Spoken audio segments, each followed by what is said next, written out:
Let's move on to Baroness Bra. Boom, boom. Michelle Mone, absolute car crash interview. I think probably the worst since Prince Andrew's interview with Newsnight, where Michelle Mone, Baroness Mone, who is the bra entrepreneur, absolutely astonishing interview. Did you watch it yourself? Yes. Yeah, I mean, it was just... on repeat. I mean, it is hypnotic to watch. And you can't quite work out how you've been dreadful. advised to do it. If you haven't seen this, folks, you want to listen or watch a little bit of this interview. This was Laura Kuntensberg on the BBC. And what happened was that Michelle Mone, who is a bra entrepreneur, Ultimo was the brand, and very, very successful businesswoman. Her husband's a very successful businessman in his own right as well.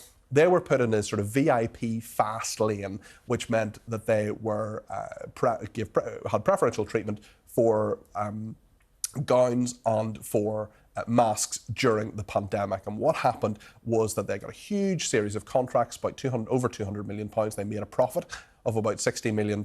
And then journalists started doing a bit of digging, said, you're linked to this, you're profiteering, all those sorts of allegations. And what did they do? They said, no, we're not. It's all lies, and we're going to sue you for libel. We're going to make your life difficult, and we're going to have 3 separate law firms saying that carrying out legal threats against all sorts of journalists. Well, guess what? The journalists were right, and Michelle Mone and her husband lied. They gave this interview to the BBC. Make up your own mind. Let's play a clip of it now. Saying to the press, I'm not involved to protect my family, can I just make this clear? It's not a crime. The press have got nothing to do with my family. I was protecting my family. And I think people will realise that in the press attacks that I have gone through since I walked into the House of Lords. I was a very successful individual businesswoman, and since I walked into the House of Lords, it's been a nightmare for my family. So that's not a crime to say to the press, to tell, you know, the press what I did. That's not a crime.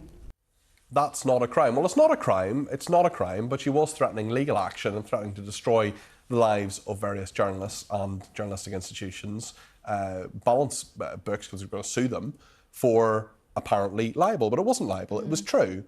And, I mean, she's painting herself as a victim here. She's saying this is all dreadful. Since I walked into the House of Lords, I'm sorry, that was a choice. You didn't have to accept that. You don't have to be a baroness if you don't want to. You can give up the title, and there are calls now that Labour is calling on the government to strip Michelle Mone of her title. Because she's been on suspension for quite some time, yes, she has. hasn't she? So she hasn't actually been playing an active role. And she hasn't said very much in the House of Lords anyway.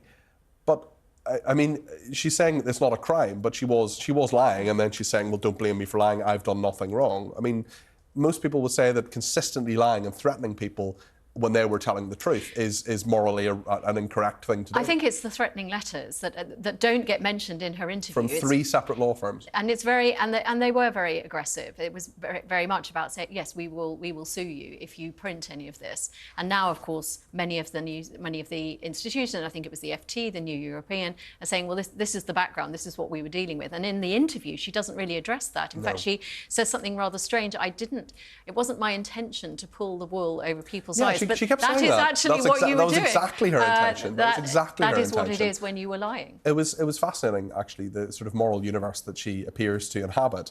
When she was saying things like, well, it wasn't my yacht. Yes, we bought a yacht, but my husband bought a yacht and it's in trust for the family, so it doesn't actually belong to me. I mean, you are a family unit.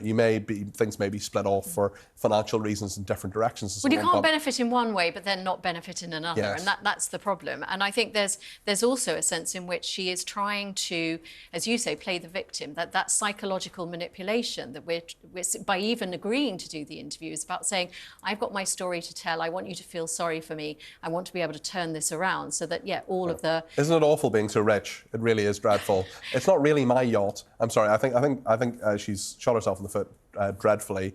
It really didn't work for me at all, and I think she's caused herself far more problems